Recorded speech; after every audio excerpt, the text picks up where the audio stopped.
this were a dictatorship, it'd be a heck of a lot easier. Just so long as I'm the dictator. I've got a pen and I've got a phone, and I can use that pen to sign executive orders. But we have to pass the bill so that you can find out what is in it. And when they say, I want my lawyer, you tell them, shut up. My change in party will enable me to be re-elected. I actually did vote for the $87 billion before I voted against it. Mr. Reagan will raise taxes, and so will I. It is the constitutional position. It is the advice of the founders to follow a non-interventionist foreign policy. Stay out of entangling alliances.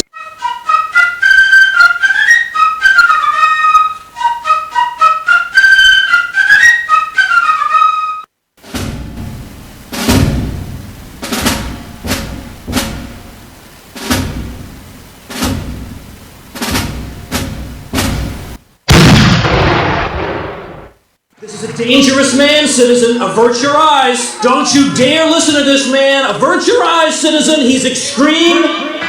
He's dangerous. He's crazy. He's not respectable.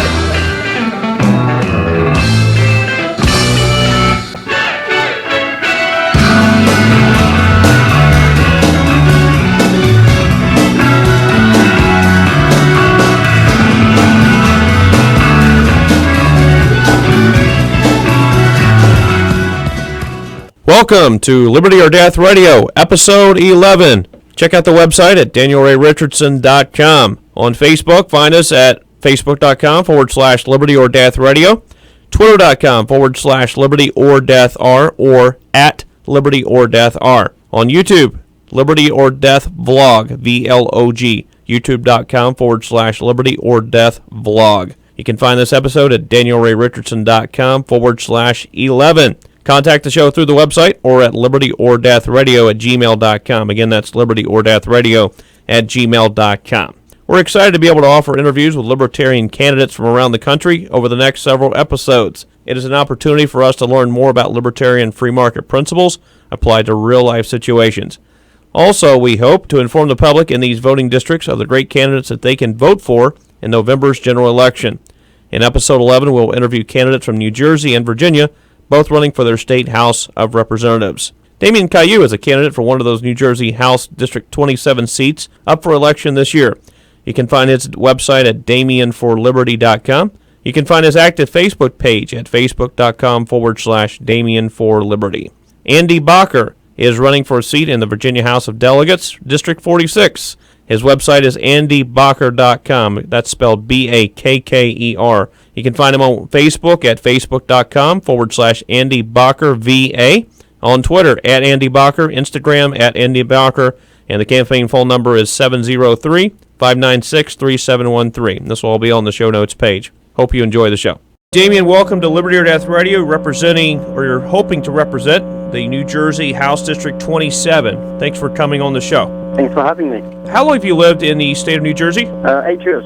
And what is your educational background that you think would prepare you for this office? Well, it's not so much education, it's more about life experience and professional career. Okay. I've lived across a few different countries in Europe, so I've seen what entitlement does, and it's not good. I mean, we can see it in Greece right now. And I'm afraid we're kind of going down that road in the state of New Jersey in particular and in the states in general. I've been working as a financial advisor, so every day I study the budget and the shortcomings or the successes of states. Or I also saw Detroit going down the tube. I saw Harrisburg in Pennsylvania trying to save themselves. I'm seeing what's going on in Atlantic City right now. So I think that gives me a better understanding of financing, municipal finance, state finance, than I'd say about 98% of people sitting in the House of Representatives or the General Assembly. And what is your business background? As I said, I'm a broker for municipal bonds. Okay, very good. What are some other qualifications you think you might have for this position? You mentioned your experience living abroad. You mentioned your business experience. Are there other things that you would bring to the table as a candidate for the New Jersey House? As I said, in living in other countries, make it very clear to see what works and what doesn't work. Absolutely, and, sure. And many things that sound like good biddies socially, like having a high minimum wage, it sounds good. Well, it doesn't work. All it does is create inflation. We're going to eat all the power of purchase that a high minimum wage will do. It will do is make it impossible for Joe construction company to hire some guys that are not qualified. For big corporation construction, they have the capital, so they can buy machines instead. So all you do by trying, in the name of trying to help the little guy, it's actually kill the little businessman. And by doing that, you hurt the little guy in the long run. It can definitely shut out people from employment opportunities that they could be offered. And that was just one. That was just one example. But there's not only about numbers; it's also regulation in general. Yes. In this state, you need to have a license to cut hair. That's ridiculous. And people actually tend to think now that it's normal. God forbid somebody doesn't know how to cut hair. Yes. Well, if that so happens, then nobody's going to go there. Absolutely. And they're not going to get any business. And if they're good, people are going to keep on cutting them. You certainly bring some interesting perspectives to the table, things that are considered not worthy of discussion in this day and age. And I commend you for that. That's really wonderful to hear. Just some basic common sense brought into the equation. That's what it is, common sense. Yes. How do people react to you as a third-party candidate running as a libertarian? Do they look at you strange? Are you from a different planet? Or how's their reaction? Very positive. Okay. Now, the thing is that going to translate into votes? Well, we'll see in November. When I went around with my running mate, Jeff Hedrick, yes, we were going around gathering signature. We've encountered very little pushback. Excellent. People were usually very surprised. They say, well, thank you for doing that. We're happy that something else is trying to be done. Good. And generally speaking, it was very positive. It's a matter of getting these people to vote. Yes. I mean, 50% of people registered in my district are not affiliated. Okay. So there's a need for that. There's a demand for that. We just need to stick to it and try to communicate and spread the word. Okay. Now, you did get the number of signatures needed to be on the ballot. Absolutely. We all set. Okay, excellent. And was that a very difficult threshold to reach? Yes and no. Meaning the numbers were not very hard to get. The issue is that we all live very close to each other in New Jersey. So if you go 5 miles one way, 7 miles the other way, you get to another district. Okay. So people live in a district, send their kids to play soccer in another district, work in a third district. It's hard to actually get people from your district. Absolutely. But, it was very feasible. Okay. I'm assuming gerrymandering where it will benefit the politician then in power is probably a common practice in New Jersey, is it not? Well, they don't really have to get the votes. They have enough people within the parties.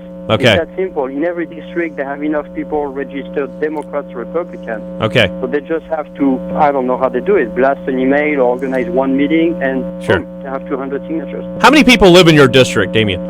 I'm not sure. We have 150,000 registered voters. Okay. So I'm guessing the population has to be between 200,000 and 300,000. What are some goals for your campaign? What are you hoping to accomplish during the campaign? I know we talked about you were hoping to have some events coming up throughout the summer, and maybe you could mention just a couple of those and some other milestones you're looking to reach. Sure. The prime objective is to be elected, to Absolutely. try to bring some common sense to Trenton. Yes. And I still hope there's a slight chance that it might happen, and we'll certainly try.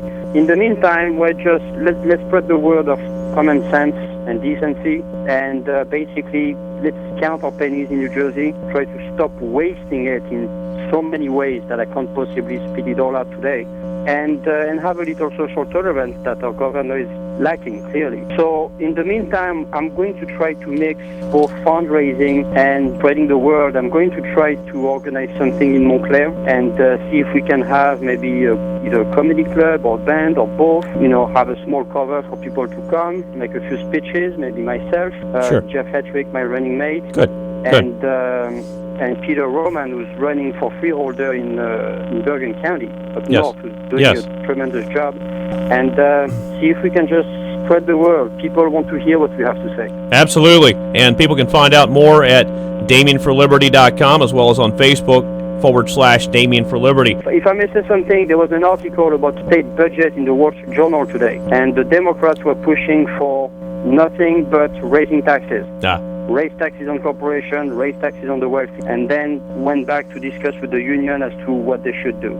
Sure. And that tells you what's going on in our state. Yes. They think that we're deep in the hole financially, and all they can think of is clearly they must think that we're not taxed enough or regulated enough. Right, exactly. And hopefully the one thing we have is that our governor is going to stand his ground and say, no more standing, guys. Certainly, he has his own issues, and he could use the support on what he does stand for that's right. What are some other problems that you feel New Jersey is facing, and what are some solutions that you propose? Well, one problem I have with this governor is that on social issues, he belongs to the 19th century. I mean, I have a gut feeling if he could vote going back to prohibition, he would. He doesn't want to hear anything about legalizing marijuana or decriminalizing it or doing anything regarding to that. He's perfectly fine with the drug and war. He's perfectly fine on putting to jail minorities for smoking a joint. Okay. And he said if he was elected president, which I don't think he will, hopefully he won't, although it will get him out of Jersey. If he does, he said that he'd go after the state like Colorado who legalized it and try to put people back to jail. That's just, it doesn't make any sense. It goes against anything that society has come to slowly understand that has been a failure. Sure. But we cannot just not by making things illegal, well, that does not solve the issue. It actually tends to make it worse. We're talking with Damien Caillault, running for New Jersey House District 27. Damien, in closing, what are some thoughts you'd like to share? Just whatever is on your mind, whatever you'd like to share with the voters there in your district and abroad. Everybody get involved. The more the better. I've had to earn my citizenship. I was not born in this country. I got my green card many years ago, and I was okay with that, and I decided to go for the citizenship because I wanted the right to vote. I wanted the ability to run, and some people are dying abroad for that right. So people get involved. If nothing else, at least educate yourself and go to vote. If everybody does that, all of a sudden libertarians are going to look not so much like a minority. Yes, absolutely. That is something libertarians do, is make common sense. Damien Caillault, I want to thank you for coming on the show. People can find you at DamienForLiberty.com as well as Facebook/Damien for Liberty. We'll be posting the links on the show notes page. Thanks for coming on the show. Thanks for having me. And best of luck on your campaign. If you're just joining us, you're listening to Liberty or Death Radio, Episode 11, featuring interviews with Libertarian candidates Damien Caillault and Andy Bakker, both running for the House of Representatives in the states of New Jersey and Virginia. Find us online at Facebook.com/Liberty or Death Radio and at the website, DanielRayRichardson.com. You can find this episode at DanielRayRichardson.com/11.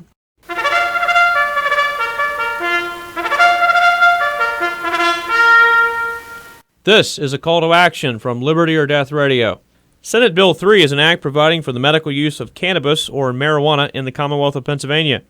It establishes a state board of medical cannabis licensing. It establishes directives for growers, processors, and dispensers.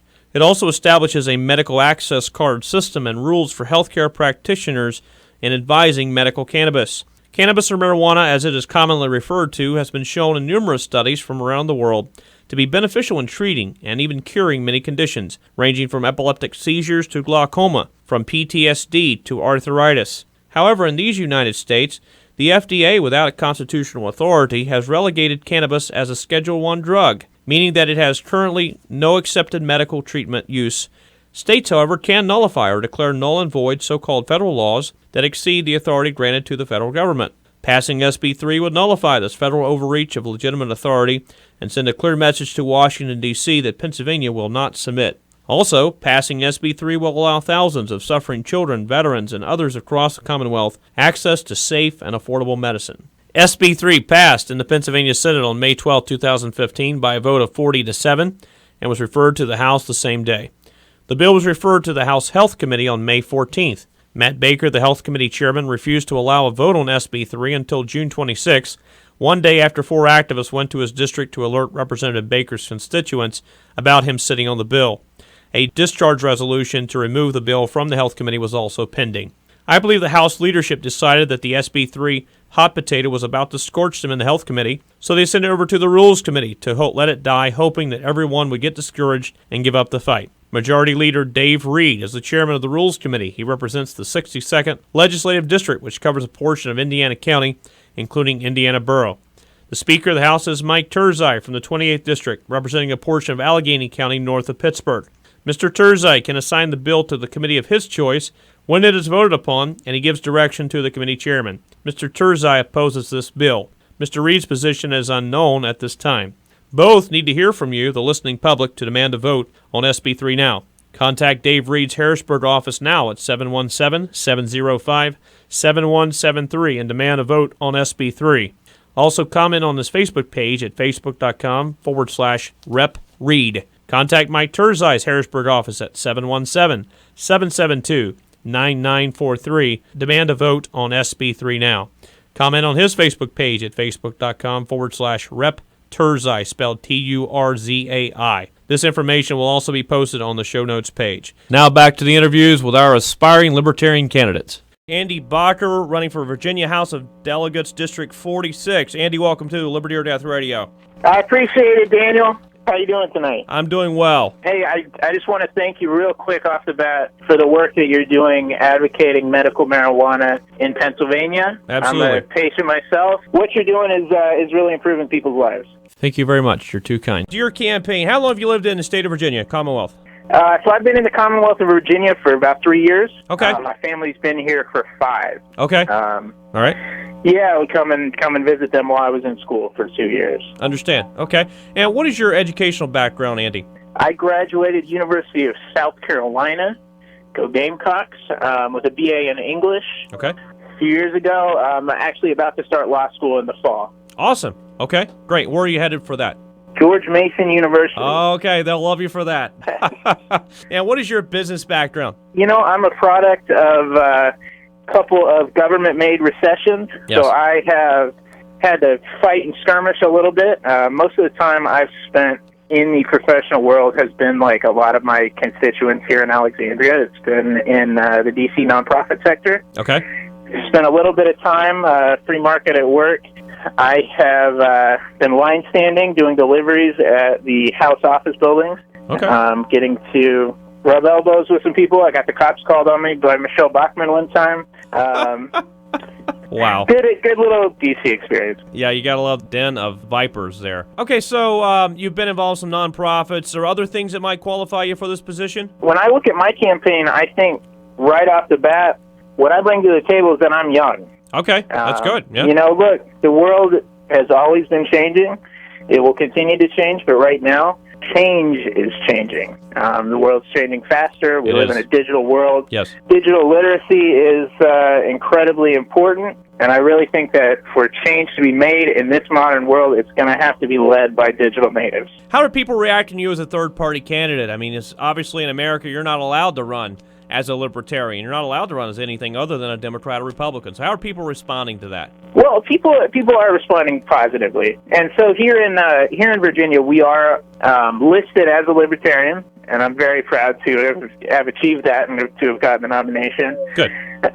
Although, you know, you make a good point that a lot of people aren't even aware that the party exists, or we run into a lot of people who maybe are aware of national libertarian campaigns. Maybe they voted for Gary Johnson in 2012, but they're surprised to see that the party is active here in their area, that they have someone to vote for right now. And did you get the number of signatures required to be on the ballot yet? We did, yes. Great. That was a big achievement. Here Okay. in Virginia, the standard for the state house is 125. Okay. So you're right, it's not horrible, but actually in Virginia, Republican and Democratic candidates are not required to petition at all. Oh, wow. So it is a barrier that we face. It is something where those folks are able to start fundraising and start spending in a way that we're really not able to until we get onto the ballot. But we're happy to report that, yes, we have achieved ballot access. That's we even excellent. got in there a couple weeks early. Very good, Andy. So happy to hear that for you. Who are your opponents in this campaign, and how are you distinguishing yourself from them? I've got 2 opponents. The things that I would say about them, you know, they are very similar. These are Democrats and Republicans. I am young. I oppose the drug war. I am advocating for cuts to the government. Charnel Herring is the minority whip. He's been unchallenged for 2 sessions. This is someone who sent out a constituent letter saying that illegal cigarette trafficking is funding terrorist organizations, and you can't make this stuff up. Same letter. She's saying that the biggest threat to our Commonwealth is opioid-based drugs like benzodiazepine. And I'll tell you, if you've taken an 8th grade pharmacology class, not only is benzodiazepine completely unrelated to opioid drugs, it's a class of drugs itself. This is not an individual drug. So here's someone who has no basic knowledge of the topic but still wants to tell you how to live your life. My Republican opponent is a newcomer. He is someone who has done work in homeowners associations before. I don't want to see our state government end up more like a homeowners association.